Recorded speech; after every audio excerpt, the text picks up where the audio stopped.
This is a tiny island in the middle of the ocean, and today in Victoria 3's brand new update, can we use economics and negotiation to turn these poor native peasants into the richest trillionaires in the entire world? Let's just get into it. Alright boys and girls, we are back, and yes, today we're gonna turn Hawaii into the greatest place to live in the entire world with Victoria 3's new update. And even better, you can actually play Victoria 3 for free on these days. All you have to do is click the link in the pinned comment below, and while you're down there, please click subscribe. And this is all thanks to Paradox Interactive, who actually sponsored this video, so now the kids in my basement don't actually have to starve. So the goal was simple. Basically, we wanted to raise our standard of living as high as possible to become the greatest utopia on the planet. If we could get it to around 50, that basically meant everyone in our country was a billionaire king. But as it was, right now, our citizens were so poor that everyone was basically homeless. So right off the bat, Hawaii, it does not look good. We have a tiny GDP, an even smaller population, for some reason, okay? We've discovered algebra on Hawaii. Yeah, this is gonna suck.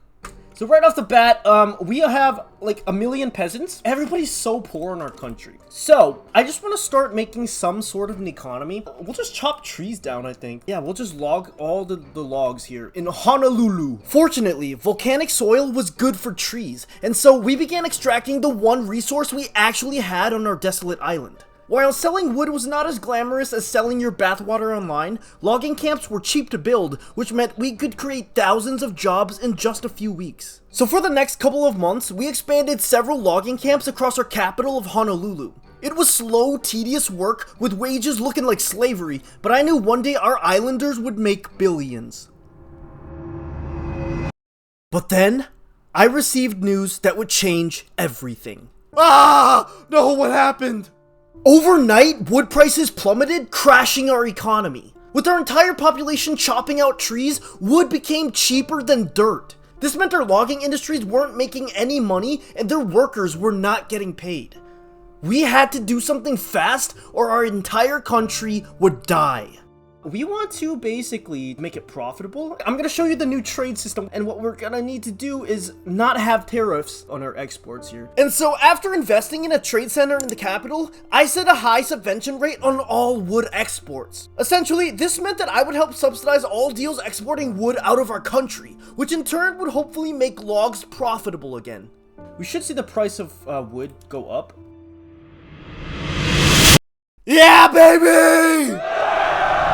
Over the next few months, our economy roared to life, more than doubling our GDP and skyrocketing profits. In no time, our trade center tripled in size as boat after boat filled with wood sailed from our shores. Literally almost all of our exports are wood, and our imports are the basic necessities like clothing and actual boats and stuff, because we're trapped on this island. Now, with all the new trade money funneling to our island, our standard of living was slowly but surely on the rise.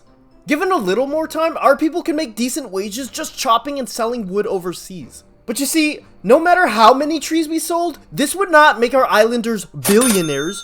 We needed another strategy. And being the genius king I am, yes, that's his real name by the way, I devised the greatest plan of all time. And now what we want to do is declare an interest in China, and I'm going to show you guys one of the awesome new things of this update. So now we have this option to draft a treaty. Drum roll please.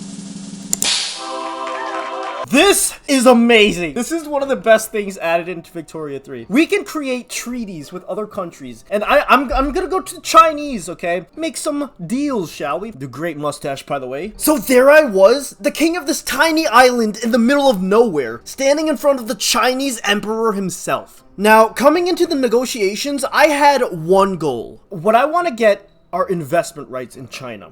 Essentially, with investment rights, our citizens would be able to spend their money to build their own businesses in China and ship all the profit back to our home islands. Not only could we exploit the millions of cheap workers, but in the massive Chinese market, there would be no limit to how lucrative our investments could be. This was our only chance. Yeah, this doesn't look very great. Minus 105. We have options, okay? We can try to say, hey, I won't put tariffs on fish, or I won't put tariffs on wood, right? And then they'll like it a lot, okay? And I can just keep doing this with other things here. Let's say I'll put no subventions on fruit here. And maybe I'll do it on wood as well. And now we are almost there, okay? And now we'll say, I'll owe you an obligation. And they will accept the treaty, boys.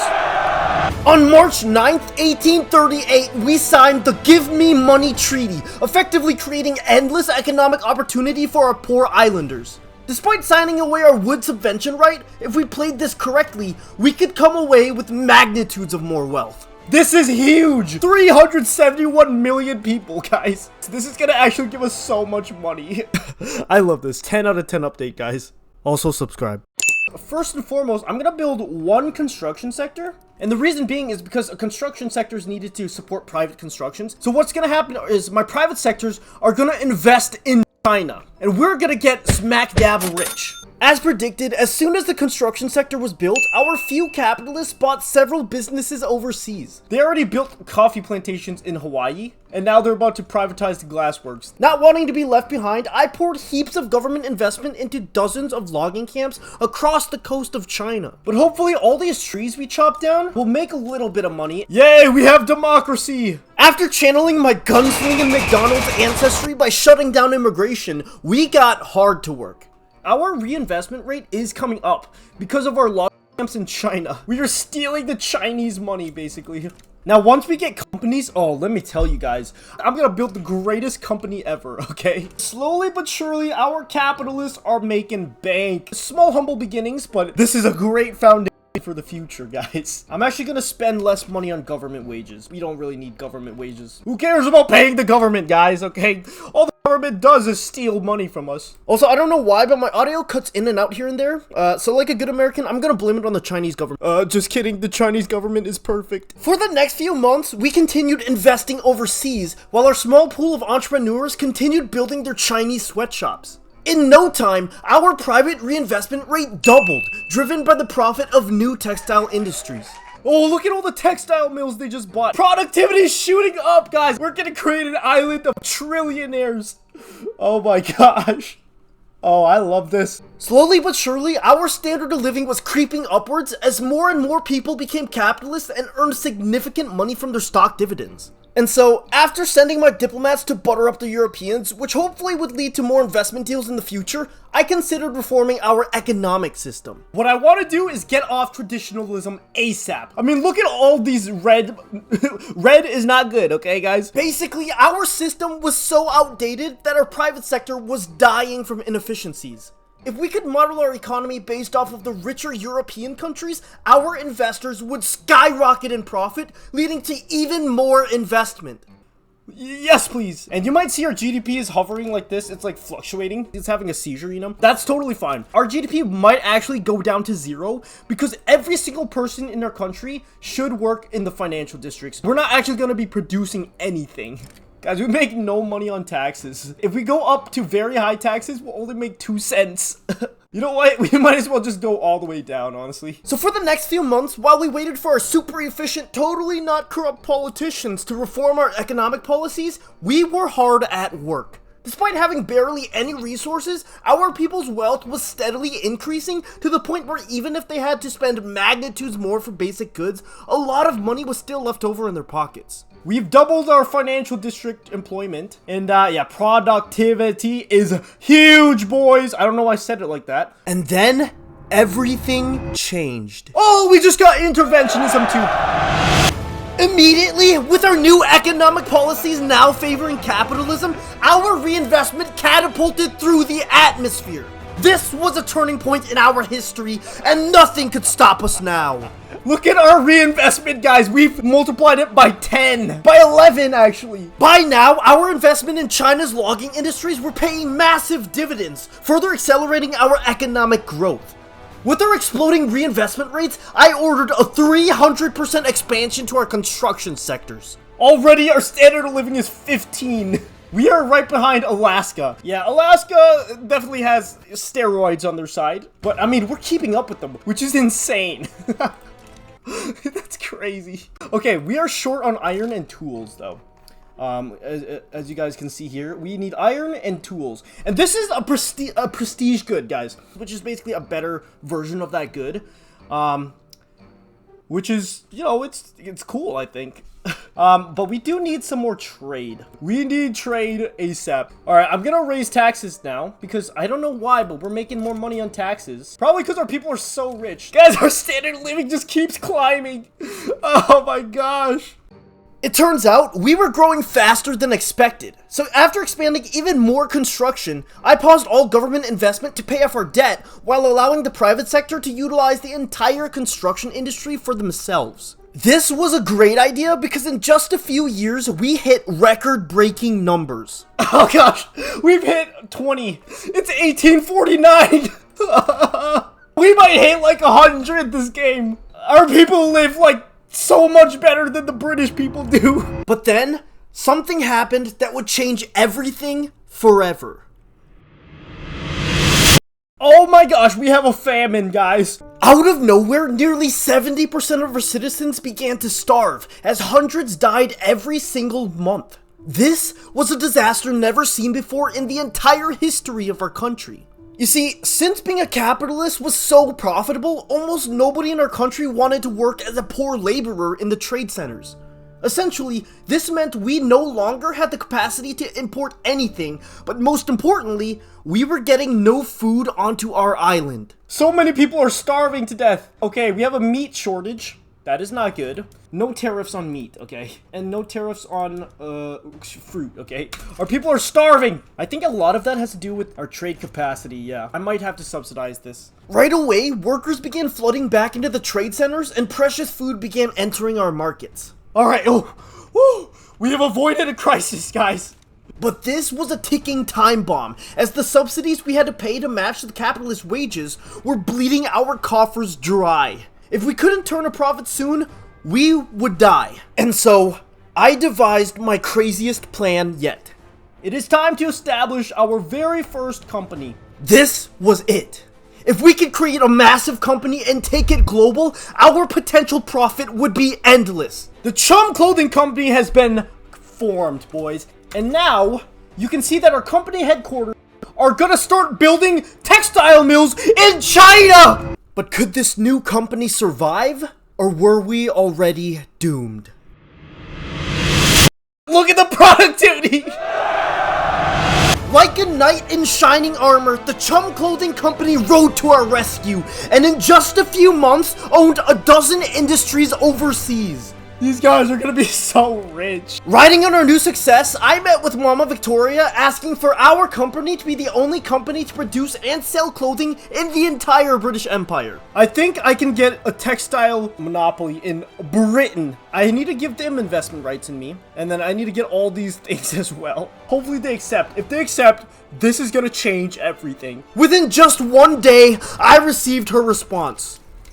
Yes, let's go, baby! Again, 10 out of 10 update. Use my link to play for free. Also, you know you want to click that. Okay, that actually changes so much. Basically, my company has free reign. There is no competition at all in the entire British Empire. We're about to get rich. Let's try to get monopoly in China as well. I think I have it, guys. Okay, so basically, I can no longer trade for wood, tea, but I think I got it. We can have a monopoly now. And we now have a monopoly in China. We're gonna get so rich, guys. For the next few months, our capitalists were building new businesses every day. And with each new industry, created even more opportunities for more capitalists. That wasn't to mention, our company was taking the world by storm, becoming the third most profitable company in the world with no sign of stopping. The profitability is rising, guys. Look at this exploding. Yeah, we are about to become super profitable with our monopolies. Those 12,000 shareholders were filthy rich. Yes, 0 GDP, guys. Let's go. Everyone works in the capitalism. I'm so good at this game. But you see, we now had another problem. Basically, the richer our people got, the more things they wanted to buy, and since all 184,000 of our citizens were all basically Jeff Bezos, we needed to import a lot of stuff. So many of our trade ships were backed up and overwhelmed that even food wasn't making it to our island anymore. Oh man, this is rough. This is rough. We just don't have enough population to maintain our convoys. So, I'm gonna join the British market. I'm gonna join their power block. We don't need to trade for anything anymore because the British will ship it to us. Okay, I know. How can I ally with the stinky Brits? I feel disgusted too. We can just destroy all of these trade thingamabobs now. That frees up so many workers to go work in the capitalist companies. Yes, please. Oh, that is so good, actually. With thousands of new shareholders in the Chummp clothing company, our standard of living accelerated into the atmosphere. If our current trajectory continued, we were on track to hit our goal of 50 pretty soon. So for the next few months, while our company was expanding their monopoly across the world, I ordered mass government buyouts to our domestic industries before destroying every single one. Not only would this restore our beautiful nature, but with no more jobs on our island other than the financial districts and company headquarters, we truly now were a capitalist-only society. Look at this. 100 average annual wage! In celebration, and totally not because I just got bribed by all my rich people, I pushed to pass private health insurance as this would absolutely explode our standard of living simply because of how much money our islanders could throw into their own healthcare. Alright, do you think our company is the richest company in the world? I'm gonna guess so. By far, 200,000. Oh, I love this. Now, you could say this challenge was going well, as despite absolutely robbing our citizens blind with high taxes, they only continue to get richer. However, because sitting around raking in money is easier than sweaty, back-breaking labor, nobody was becoming a builder in our construction sectors. If we didn't fix this, our building speed of new businesses was basically capped. So since I'm racist and hate immigrants, our only real option was to research steel-framed buildings, which would basically multiply our efficiency. But Paradox, if you're watching this, please let us outsource construction. It makes no sense why my construction sectors are building sweatshops in India. But 10 out of 10 update. So while we waited for steel-framed buildings to research, we continued to mold our country into a capitalist utopia. We have 40 standard of living! The next highest is not even 20. Ours is so high that we make everyone red. With our growing private investment pool flooding the world with new money, the Chummp clothing company prospered in its monopoly, raising production to over half of all clothing in the entire British Empire. Our poor people make $100 on average. Our poor people make basically the same amount as the capitalists in London. If only dude had enough money to buy, I don't know, maybe a shirt? Brought to you by Chummp Clothing Company. Alright, we have steel frame buildings now, so it's doubled our construction speed. That is exactly what we needed. And they're hiring now! Yes! Our textile mills are accelerating. We just need more buildings. We need to scale up, boys! I could see the promised land, the 50 standard of living we had set out to achieve. With the invention of steel skyscrapers, our construction had doubled, and with our millions saved up for investment, we were about to dominate the global competition and transform our country into an island of trillionaires. But then, my worst fear became true. Oh, we actually lost investment rights in China. After decades of exploitation, the Chinese had finally expelled our investors, essentially locking us out from further economic expansion in their entire country.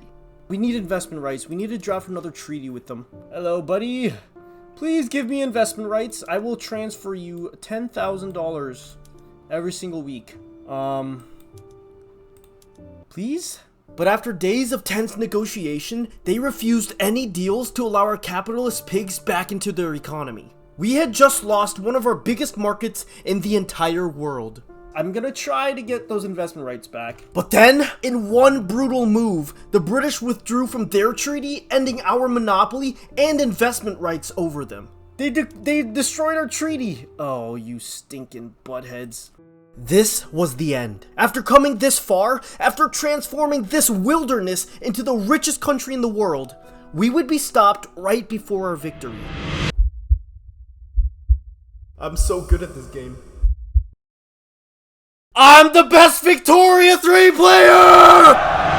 Channeling the fury of my ancestors, I grabbed Mama Victoria by the wrinkles and forced her not only to give me investment rights, but also a defensive pact. Yeah! With fervor like never before, the full force of our entire capitalist investment slammed into the British economy. Day after day, week after week, businesses arose. We built ports, mines, farms, anything that made money was owned by us. We were a strong people, and nothing would stop us. 46, 47! Our standard of living rocketed into space. In one fell swoop, we formed the Chummp Steel Company, a sword to strike deep into the British homeland. Dozens of steel mills were built with no sign of slowing down. Ah!